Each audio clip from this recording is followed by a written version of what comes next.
Assalamualaikum warahmatullahi wabarakatuh. Nahmaduhu wa nusalli wa nusallimu ala rasulihil karim amma ba'du.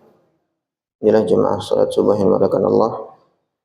Kita lanjut ngaji kita pagi hari ini kitab As-Sunnah wal Bid'ah. Ila hadratin Nabi Mustafa Muhammadin sallallahu alaihi wasallam azwaji wa dzurriyyatihi.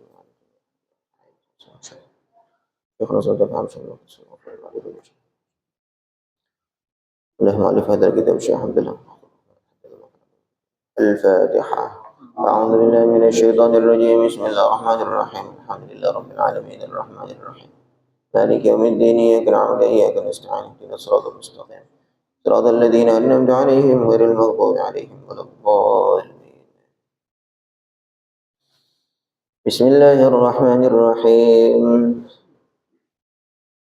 Sunnatul khulafa ar-rasyidin wa ulama'is sahabah. Sunnahnya khulafa ar-rasyidin dan ulama-ulamanya sahabat. Laqad ra'aita, sungguh engkau telah melihat sunnat Rasul sallallahu alaihi wasallam, sunnahnya Rasul. Wa sunnatuhu, sunnah beliau, hiya tariqatuhu, yaitu cara beliau, fil qabuli war rafdi, dalam menerima dan menolak.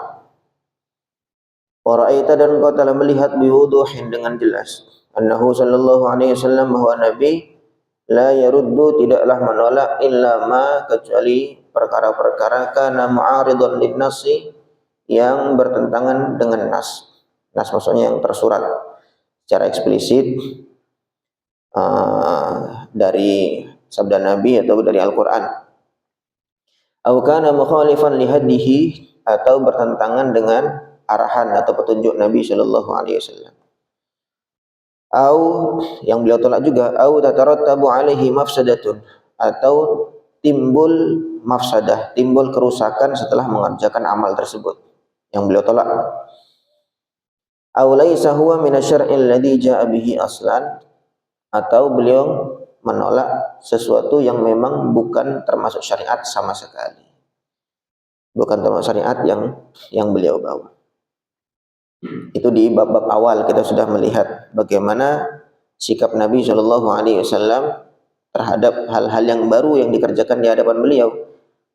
Kadang-kadang beliau menerima, kadang-kadang beliau menolak. Nah, itu ditimbang-timbang oleh para ulama bahwa yang beliau terima adalah yang masih sejalan dengan petunjuk-petunjuk beliau atau tidak bertentangan dengan syariat dan seterusnya. Dan yang beliau tolak, kebalikannya, ketika bertentangan dengan syariat, ketika ada mafsadah, ada kerusakan, ada akibat yang buruk dari amalan yang tersebut, maka beliau tolak. Itu menjadi ukuran yang dijadikan oleh para ulama dalam menerima dan menolak hal-hal yang baru yang tidak langsung dikerjakan atau dicontohkan oleh baginda Nabi Shallallahu Alaihi Wasallam. Wal'an, sekarang, nujawwilu bika, kami akan mengajak engkau berkeliling fi hadaiqis sahabati, di taman-taman para sahabat. Wa fi muqaddimatihim, di barisan pertama mereka, khulafa'ur rasyidun, ada para khulafa'ur rasyidun. Kita akan berkeliling sekarang di taman-taman para sahabat, dan di barisan awal mereka adalah khulafa'ur rasyidun, litara, supaya kamu melihat, anna sunnatahum, bahwa sunnahnya para sahabat, A'ni tariqatahum, maksudnya adalah tariqah mereka atau cara mereka. Hiya tariqatu rasulihim al-a'zam sallallahu alaihi wasallam, yaitu adalah sama dengan caranya baginda Nabi sallallahu alaihi wasallam atau sikapnya beliau. Falaisu bimusyarri'in, para sahabat itu bukan pembuat syariat, bukan penentu syariat, bukan. Asy-syari' adalah Allah wa rasuluhu, Allah dan rasulnya yang menentukan ini benar ini salah, kan gitu. Nah, para sahabat itu bukan musyarri', bukan yang pembuat syariat. Walakin muttabi'ina lahu sallallahu alaihi wasallam, tetapi mereka mengikuti Nabi sallallahu alaihi wasallam. Wa salikina tariqatahu, dan mereka berjalan di jalannya Nabi. Wa hadyahu, dan petunjuk Nabi. Fi qabuli mithli ma yaqbalu minal khair, yaitu jalannya Nabi, caranya Nabi dalam menerima hal-hal yang beliau terima, yang Nabi terima. Wa raddi ma yukhaliful masyru' min hadihi sallallahu alaihi wasallam, dan menolak apa-apa yang bertentangan dengan syariat.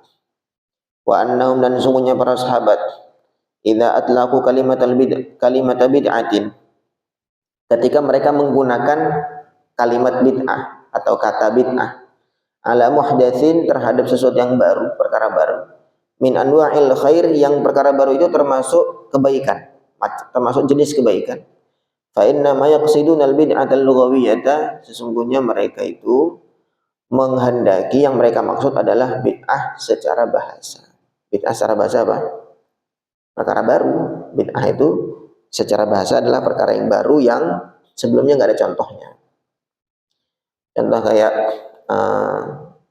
bumi, langit, itu sebelum bumi langit ini nggak ada bumi langit yang lain.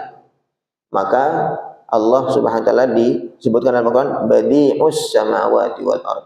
Allah menciptakan bumi langit ini pertama kali, sebelumnya nggak ada contohnya. Sehingga kata-katanya badi'us samawati wal ard. Allah membuat alam semesta ini secara bid'ah, maksudnya sebelumnya tidak ada contohnya. Ini secara bahasa Arab, bid'ah itu artinya perkara yang baru. Nah, kadang-kadang para sahabat menggunakan kata-kata bid'ah ini terhadap perkara baru. Maksudnya apa? Maksudnya adalah secara bahasa memang termasuk baru.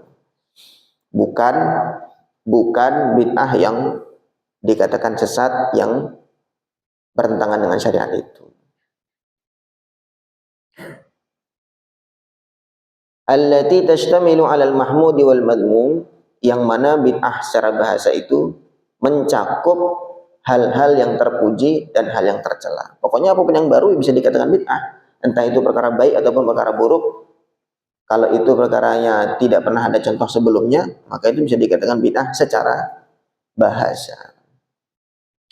Wa qad yutliquna al-bid'atal hasanata. Kadang-kadang para sahabat itu mereka menggunakan lafaz bid'ah hasanah atau nama bid'ah hasanah alal mahmudi, terhadap sesuatu yang terpuji. Kadang-kadang mereka mengatakan ini bid'ah hasanah tamyizan laha, untuk membedakan bid'ah hasanah tersebut anil ma'thuri binassihi an sahibi syar'i sallallahu alaihi wasallam, supaya membedakan bid'ah hasanah itu memang bukan sesuatu yang langsung dinas atau langsung secara eksplisit dari baginda Nabi Shallallahu Alaihi Wasallam, sehingga Nabi sahabat mengatakan ini bid'ah hasanah, untuk membedakan dengan amalan sunnah yang langsung dari Nabi Shallallahu Alaihi Wasallam.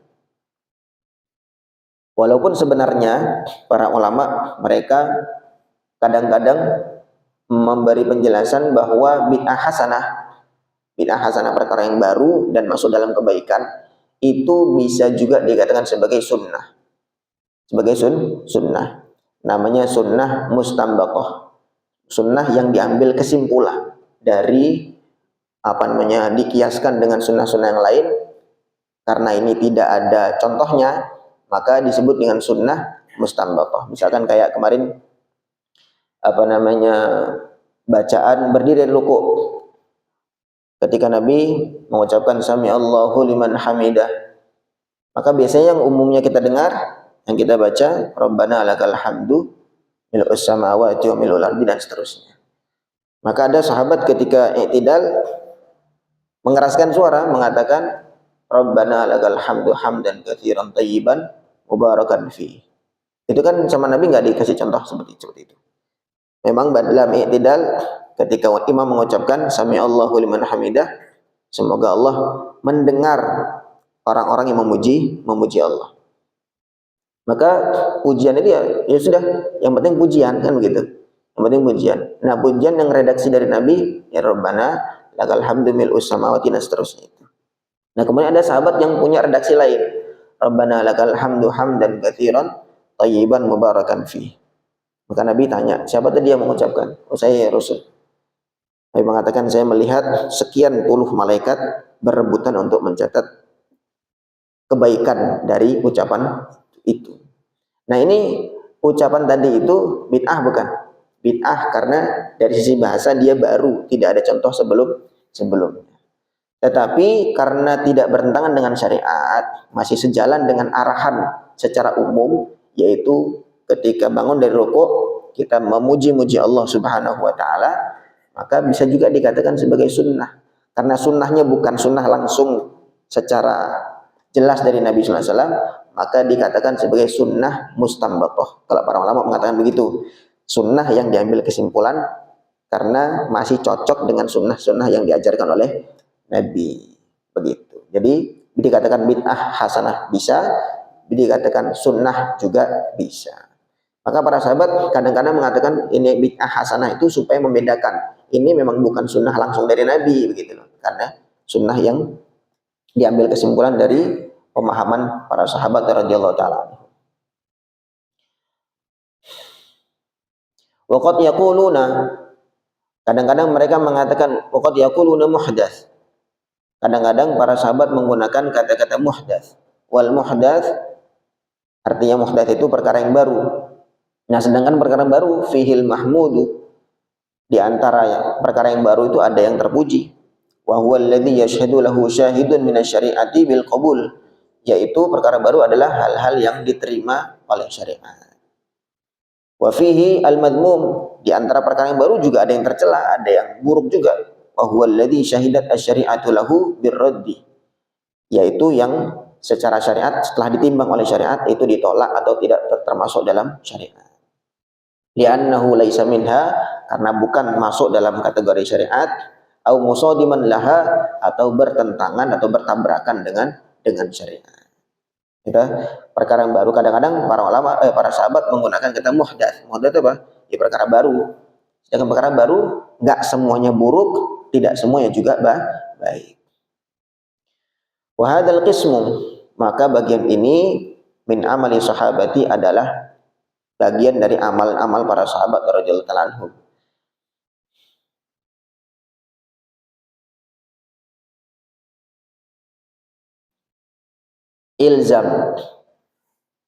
Ilzam bil hujjah, maksudnya gunakan amalan para sahabat ini untuk hujjah, untuk argumen, lil khusum minal qismil awal, bagi musuh atau bagi orang yang menentang terhadap al-qismul awal, bagian awal, bagian pertama. Bagian pertama menerangkan bahwa Nabi SAW mengucapkan kullu bid'atin dhalalah, bahwa setiap sesuatu yang bid'ah itu adalah sesat dan seterusnya itu. Kemudian di sini wa in kana al-awwal fihi bayanu wa in kana al-awwal, walaupun di bab awal itu fihi bayanu sunnati Rasul sallallahu alaihi wasallam, di dalamnya ada penjelasan sunnah Rasul sallallahu alaihi wasallam wa tariqatihi dan thariqah beliau, cara beliau. Li'annahum, karena para penolak-penolak itu imma ayya'tarifu, kadang-kadang mereka mengakui bima as-salahul ulama, hal-hal yang didasari oleh para ulama minat taqsim limut lagil bid'ah, tentang pembagian keumuman, kemutlakan lafaz bid'ah itu. Wa annal umuma fil hadits alladhi yahtajuna bihi makhsusun bin nusus wa ghairu muradin umumihi illa lil bid'ati syar'iyyati allati tuqabilu sunnah. Dan kadang-kadang mereka mengakui bahwa hadis lafaz bid'ah yang disabdakan Nabi SAW, kullu bid'atin, setiap yang bid'ah, itu kan lafaznya umum. Semua bid'ah itu lafaznya umum. Tapi para sahabat menjelaskan bahwa keumuman lafaz itu makhsusun, dikhususkan bin nusus, dengan nas-nas yang lain. Dengan nas-nas yang lain. Kan sebelumnya sudah sempat kita jelaskan di awal-awal itu, bahwa di dalam hadis ataupun dalam Quran itu kita tidak bisa langsung memahami secara huruf per huruf, kalimat per kalimat. Ada mekanisme yang ditentukan oleh para ulama dalam mengambil kesimpulan dari bahan mentah, yaitu Al-Quran dan hadis.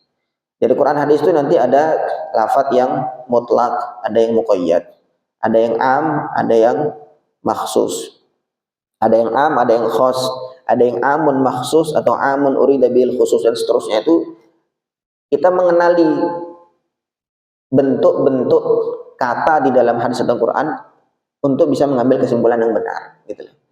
Jadi lafadz kullu kan di sini lafadznya kan kullu, semuanya. Nah, kita katakan bahwa tidak semua kullu itu maknanya bukan tanpa terkecuali, tentu ada pengecualian. Seringlah kita gunakan di dalam bahasa, itu dalam bahasa kita. Besok atau dalam Quran sendiri, contohnya waja'alna minal ma'i kulla syai'in hayyin. Aku ciptakan dari air kulla syai'in hayyin, segala sesuatu yang hidup. Aku ciptakan dari air. Itu kan lafadznya kullu kan. Sedangkan yang hidup itu enggak cuma manusia. Yang hidup juga malaikat juga hidup, jin juga hidup. Dan mereka enggak dari air. Itu malaikat dari nur, jin, iblis dari api dan seterusnya. Berarti maknanya kan lafadz kullu itu kan tidak mencakup semua tanpa terkecuali. Jadi paham ya? Nah, para ulama mengatakan bahwa memang Nabi mengatakan kullu bid'atin, semua bid'ah. Tetapi dalam penjelasan kullu atau dalam penjelasan kalimat umum itu kalau ada yang mukhassis, ada yang mengkhususkan, maka berarti itu menjadi pengecualian dari lafadz umum tadi. Di antara mukhassisnya, di antara yang mengecualikan itu adalah sabda Nabi sendiri, man sanna fil islami sunnatan hasanatan falahu ajruha. Sabda Nabi juga, barang siapa yang membuat contoh baik di dalam Islam, maka dia mendapatkan pahalanya, dan pahalanya orang yang mengerjakan kebaikan itu tanpa mengurangi pahalanya dia. Nah, itu para ulama menjelaskan itu, karena kadang-kadang orang itu menerima, oh yang memang terbagi, memang dibikin, tapi ini kan sabda Nabi, selain itu kan. Maksudnya begitu. Wa illa, kalau tidak, kalau kita tidak menggunakan pengecualian itu, lazimahum, maka akan berakibat ayyahkumu bi anna amalan sahabati, bahwa mereka mesti menghukumi amalan sahabat itu dakhilun fil bid'atil madmumati, masuk dalam kategori bid'ah yang tercela. Wala budda, dan memang tidak ada jalan lain lagi. Kalau kita berpegang teguh bahwa setiap bid'ah, semua yang hal baru itu adalah sesat, maka kita konsekuensinya adalah kita akan membid'ahkan amalan para sahabat. Itu kan ngeri itu. Sahabat langsung santri Nabi SAW, kalau kita langsung bid'ahkan. Mau kita jauh ketemu Nabi juga nggak pernah. Fayalzamu minhu, dan juga akan berakibat tadlilu sahabati radhiyallahu alaihim ajma'in, kita akan menyesatkan para sahabat. Sahabat enggak paham dengan sabda Nabi SAW. Kok bisa kita yang jauh ini bisa lebih paham? Kan begitu. Maka di sini kita akan membaca bagaimana amalan-amalan para sahabat radhiyallahu anhum yang tidak langsung dapat arahan Nabi Shallallahu Alaihi Wasallam. Fa ilaika namadij. Di sini ada contoh-contoh min hadzal nau', dari jenis ini, mimma uhditsa fi zamanihim, yaitu hal-hal yang baru di zaman para sahabat radhiyallahu anhum ajma'in. Satu, yang pertama al-khalifah al-awwal, khalifah yang pertama Abu Bakar As-Siddiq radhiyallahu anhu wa ardhah, wa ma'ahu Umar al-Faruq, dan bersama Sayyidina Umar, wa Zaid ibn Thabit, dan Zaid ibn Thabit. Rawal Bukhari wa ghairuhu, Imam Bukhari telah meriwayatkan, dan juga selain beliau, selain Imam Bukhari juga meriwayatkan hadis ini, anna Umar bin Al-Khattab, bahwa Umar jaa ila Abi Bakrin, datang kepada Abu Bakar, yaqulu, Umar mengatakan lahu kepada Abu Bakar, ya khalifah Rasulullah sallallahu alaihi wasallam, wa khalifah Rasulullah, ara, aku melihat al-qatla, terbunuh atau perang atau ya pembunuhan, qad istaharra fil qurra, telah serius atau telah bergejolak di kalangan para qurra, para orang-orang yang hafal Quran. Karena orang hafal Quran zaman itu semangat-semangat betul dalam berjuang, dalam peperangan, sehingga banyak di kalangan mereka yang wafat. Falau jama'atal Qur'ana fi mushafin, alangkah baiknya kalau engkau kumpulkan Quran itu dalam mushaf, dalam buku, dalam lembaran-lembaran. Karena waktu zaman Nabi, di awal sudah sempat kita jelaskan bahwa tradisi Quran itu sejak awal memang bukan tulis, ya. Sejak awal itu bukan nulis. Nabi dapat dari malaikat Jibril juga bukan nulis, tapi ditalkin oleh malaikat Jibril. la tuharrik bihi lisanaka lita'jala bih inna alaina jam'ahu wa qur'ana fa idza qara'nahu fattabi' qur'ana thumma inna alaina bayana. Jadi kadang waktu awal-awal Nabi dapat wahyu itu, beliau karena khawatir lupa, begitu disampaikan oleh malaikat Jibril, beliau langsung segera ngikuti. Maka la tuharrik bihi lisanaka lita'jala bih. Allah tegur, jangan buru-buru ngikutin. Inna alaina jam'ahu wa qur'ana. Memang menjadi kewajiban Allah Subhanahu wa taala untuk mengumpulkan Quran, kemudian akan membacakan kepada kamu. Fa idza qara'nahu fattabi' qur'ana. Kalau sudah dibaca oleh malaikat Jibril, baru kemudian kamu ikuti. Jadi Nabi enggak nulis, enggak. Memang tradisi Quran sejak awal adalah tidak menulis, tapi dia dihafal. Begitu juga Nabi kepada para sahabat sangat sedikit yang nulis. Kebanyakan para sahabat tuh menghafal. Dan memang tidak semua sahabat hafal. Sebagian ada yang hafal cuma sekian, sebagian seterusnya. Maka ketika zaman Sayyidina Abu Bakar, Rasulullah sudah wafat, kepemimpinan Sayyidina Abu Bakar, waktu itu para qurra, para hafiz Al-Quran banyak yang gugur dalam pertempuran. Maka Sayyidina Umar punya usul, ini alangkah baiknya kalau Quran itu dikumpulkan ditulis di dalam mushaf, di dalam lembaran-lembaran. Fayaqulul khalifatu, maka Sayyidina Abu Bakar mengatakan, kaifa naf'alu syai'an, bagaimana kita mengerjakan sesuatu lam yaf'alhu Rasulullah sallallahu alaihi wasallam, yang tidak dikerjakan oleh Rasul. Gimana kita ini mengerjakan sesuatu yang enggak pernah dikerjakan oleh Rasul? Fayaqulu Umar, maka Umar menjawab, innahu wallahi khair, demi Allah ini memang baik. Walam yazal bihi hatta qabila, dan terus-terusan Sayyidina Umar merayu Sayyidina Abu Bakar sampai akhirnya Abu Bakar menerima. Fayab'atsani, maka mereka berdua, Sayyidina Abu Bakar dan Sayyidina Umar, mengutus utusan ila Zaid bin Thabit radhiyallahu anhu, kepada sahabat Zaid bin Thabit. Fayaqulani lahu dzalik. Kemudian mereka berdua mengatakan kepada Zaid bin Thabit hal yang sama. Kita penting untuk mengumpulkan Al-Qur'an ini. Fayaqulu, maka Zaid mengatakan, kaifa taf'alani syai'an lam yaf'alhu Rasulullah SAW. Loh, kalian ini gimana sih kok berbuat sesuatu yang enggak pernah dibuat oleh Nabi SAW? Tradisinya Quran itu kan memang hafalan. Ya udah enggak usah ditulis. Fayaqulani lahu, maka mereka berdua, Sayyidina Abu Bakar dan Sayyidina Umar, mengatakan kepada Zaid, innahu wallahi khair, demi Allah ini baik. Fala yazalani bihi hatta yaqtani'a wa yaqbala. Terus-terusan mereka merayu Zaid bin Thabit sehingga Zaid pun akhirnya menerima. Al-hadits bimaknahu, hadis ini secara maknanya seperti itu. Redaksinya kurang lebih ya, li'anna lafdhahu lam yahdurnil an falyuraji'. Karena lafadznya mungkin bisa dicek di sumber aslinya. Dalam Bukhari juga ada. Fangdzur waffaqakallah. Coba kita lihat, kita perhatikan ila qauli Umar, kepada ucapan Sayyidina Umar, innahu wallahi khair, demi Allah ini baik. Tsumma qaulahu ma Abi Bakar li Zaid, kemudian kita lihat perkataan Sayyidina Umar bersama Abu Bakar, tambah Sayyidina Abu Bakar kepada Zaid, innahu wallahi khair, demi Allah ini baik. Wal khairu, dan kebaikan itu la yu'aridu, tidak bertentangan, bi kalimatin muhdatsin, dengan kalimat muhdats, dengan kalimat yang dengan perkara baru. Perkara baik itu bisa saja memang hal yang baru, tapi termasuk perkara yang baik, tidak bertentangan. Wala yuqalu innahu bid'atun wa dhalalatun, dan tidak dikatakan bahwa hal tersebut bid'ah dan sesat.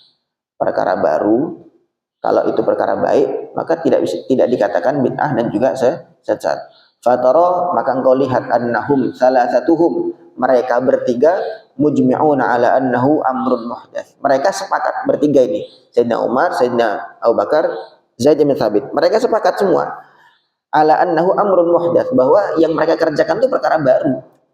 Kan sejak awal mereka sudah mengatakan ini enggak pernah dikerjakan oleh Rasulullah SAW. Kan gitu. Berarti mereka sendiri sepakat mengakui bahwa hal yang mereka kerjakan adalah perkara baru. Lam ya'malhu Rasulullah SAW, tidak pernah dibuat oleh Nabi SAW. Wa amiluhum, tetapi mereka pun akhirnya mengerjakan hal tersebut li'annahu khair, karena hal itu termasuk kebaikan. wa shadaqu dan mereka benar. Fahuwa maka hal tersebut ilhamun min ilhamati Umar. Ini adalah salah satu ilham dari ilhamnya Sayyidina Umar an-natiq bilisanil haq, yang beliau ini banyak sekali usulan-usulan beliau atau pemikiran-pemikiran beliau itu bertepatan dengan wahyu.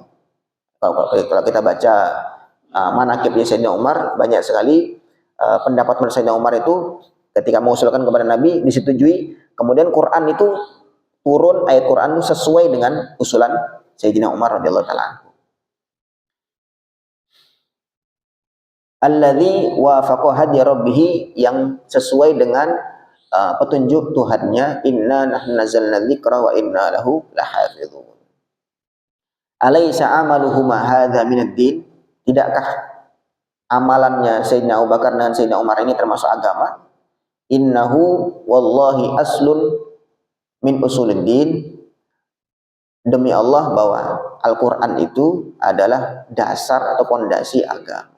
Idzil Qur'anu kalamullah, karena Quran itu adalah kalamullah. Fa'amaluhuma sunnatun min sunanil huda. Maka amalan keduanya Sayyidina Abu Bakar dan Sayyidina Umar ini adalah satu sunnah dari sunanul huda. Wallahu yaqul, dan Allah berfirman, waf'alul khaira la'allakum tuflihun. Kerjakanlah kebaikan, pasti kalian akan beruntung. Wa yaqulun, Allah berfirman juga, fastabiqul khairat, berlomba-lombalah dalam kebaikan-kebaikan.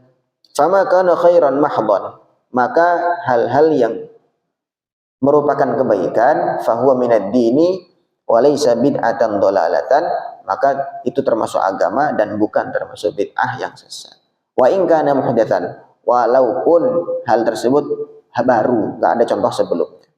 Walakinnahu min amri Rasul sallallahu alaihi wasallam, tetapi hal itu termasuk perintah Rasul, wa hadihi dan petunjuk Nabi,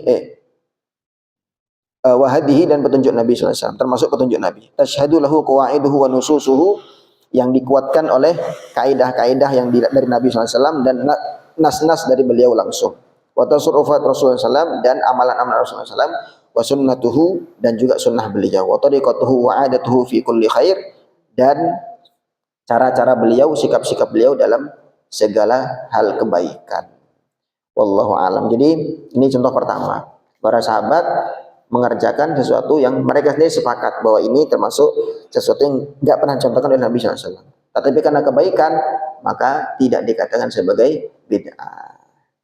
Ini sekaligus penjelasan di bagian pertama, yaitu walaupun kata-katanya menggunakan kullu yang artinya semuanya, tapi tetap ada pengecualian. Bukan berarti semua itu tanpa pengecualian. Wallahu alam. Bisa difahami ya? Ini banyak sekali contoh-contoh berikutnya itu dari amalan-amalan sahabat yang dikerjakan tanpa ada contoh langsung dari Nabi Shallallahu Alaihi Wasallam. Pada intinya bid'ah itu bisa kita lihat dari dua sisi. Dari sisi yang pertama dari sisi bahasa, yang kedua dari sisi pengertian syariat. Kalau dari sisi bahasa, bid'ah itu apa? Perkara yang baru. Maka perkara yang baru ya sudah, ada yang baik, ada yang buruk. Ya begitu kan, begitu. Tidak semua yang baik, tidak semua buruk. Berarti yang baik ya sudah namanya bid'ah, tetapi dia kebaikan kan gitu. Nah, kemudian kalau kita lihat dari sisi syariat, bid'ah itu lawannya sunnah. Bid'ah itu apa? Lawannya sunnah. Sunnah itu apa sih? Ya, sunnah itu yang sesuai dengan syariat. Terus kalau bid'ah berarti secara syariat ya, lawannya berarti yang tidak sesuai dengan syariat. Begitu saja sudah. Nah, sehingga kalau tadi contoh tadi ya, contoh yang sahabat tadi, atau ini tadi, mengumpulkan Quran. Bid'ah bukan? Kalau secara bahasa iya, karena itu hal yang baru. Tapi ini termasuk hal kebaikan. Bisa juga dikatakan sunnah. Kenapa? Karena ini lawannya bid'ah secara syariat, yaitu tidak bertentangan dengan syariat. Dikatakan bid'ah bisa, dikatakan sunnah bisa, karena kita bisa memandang dari dua sisi. Sisi bahasa atau sisi pengertian syariat. Wallahu a'lam. Ada pertanyaan mungkin? Cukup ya. Mudah-mudahan bisa difahami, jadi tambahan ilmu untuk kita, dan semoga Allah istiqomahkan kita dalam majelis ilmu. Subhanakallahumma bihamdika asyhadu an la ilaha illa anta astaghfiruka wa atubu ilaik. Assalamualaikum warahmatullahi wabarakatuh.